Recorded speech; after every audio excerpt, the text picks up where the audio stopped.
আসসালামু আলাইকুম। আমি আফরোজা আক্তার, সহকারী শিক্ষক, আমিন সাজেদা ফিউচার ব্রিলিয়ান্ট স্কুল। কেমন আছো সবাই? আশা করি ভালো আছো। আজকে আমরা কি করব? প্রথম শ্রেণীর আমার বাংলা বই পাঠ 32 নিয়ে আলোচনা করব। প্রথম শ্রেণীর আমার বাংলা বই পাঠ 32। আজকে আমরা পাঠ 32-এ শিখব আকার, মানে কার চিহ্ন নিয়ে শিখব। আজকে শুধু একটি চিহ্ন নিয়ে শিখব, সেটি কি? আকার। দেখো আকার চিহ্নটি খেয়াল করো। আকার নিয়ে আজকে আমরা শিখব। দেখো নিচে হলো ছবি দেখে গল্প শুনি ও বলি। ছবি দেখে গল্প শুনি ও বলি। কাকা যায় ডাব খায়। কাকা যায় ডাব খায়। খেয়াল করো প্রত্যেকটা শব্দের সাথে কি আকার চিহ্নটি রয়েছে। দেখো আকার চিহ্নটি রয়েছে। কাকা যায় ডাব খায়, সবগুলোর সাথে কি আকার রয়েছে। আচ্ছা, তারপর দেখো এখানে খালা যায় জাম খায়। খালা যায় জাম খায়। খালা দেখো যায় জাম খায়, চারটি শব্দ রয়েছে, চারটিতে কি আকার বর্ণটি রয়েছে। তারপর দেখি কি আছে। দেখো তারপর নিচের শব্দগুলো উপরের ছবিতে খুঁজে বের করি।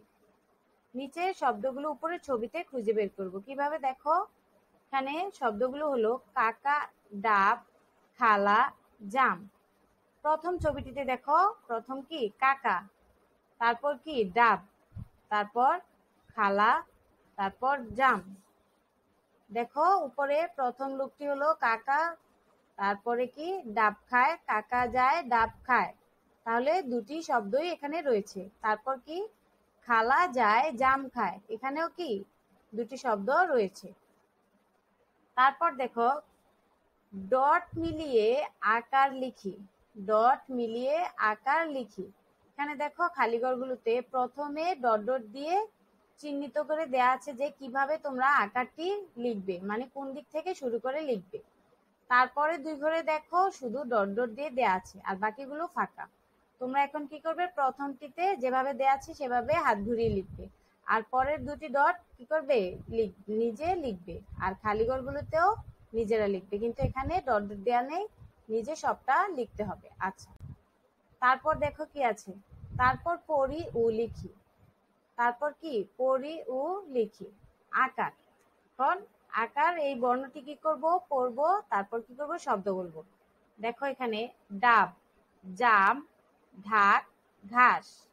ডাব, দেখো ডাব লিখতে ড আকার ব, ডাব। তাহলে ড এর পরে যে বর্ণটি আছে সেটি হলো আকার। দেখো এটি ডট ডট দিয়ে দেয়া আছে, তাই না? আচ্ছা, এখন কি করবে? এটি লিখবে। তারপর দেখো জাম, জ আকার ম, জাম। জ এর সাথে বর্ণটিও আকার, এটিও তোমরা কি করবে? লিখবে। তারপর ঢাক, ঢ আকার ক, ঢাক। ঢ এর সাথে বর্ণটিও কি আকার, এটিও লিখতে হবে। তারপর কি ঘাস, ঘ আকার স, ঘাস। ঘ এর সাথে আকার, এটিও লিখবে। আচ্ছা, তাহলে এখন কি করলাম? আমরা আকার লিখলাম, শব্দ পড়লাম। আচ্ছা, তারপর কি আছে দেখি। তারপর দেখো এখানে পড়ি ও লিখি। আবারও এখানে কি করব? পড়বো ও লিখবো। কি পড়ি? দেখো দুটি বাক্য দেয়া আছে, ভাত খায় গান গায়। ভাত খায় গান গায়।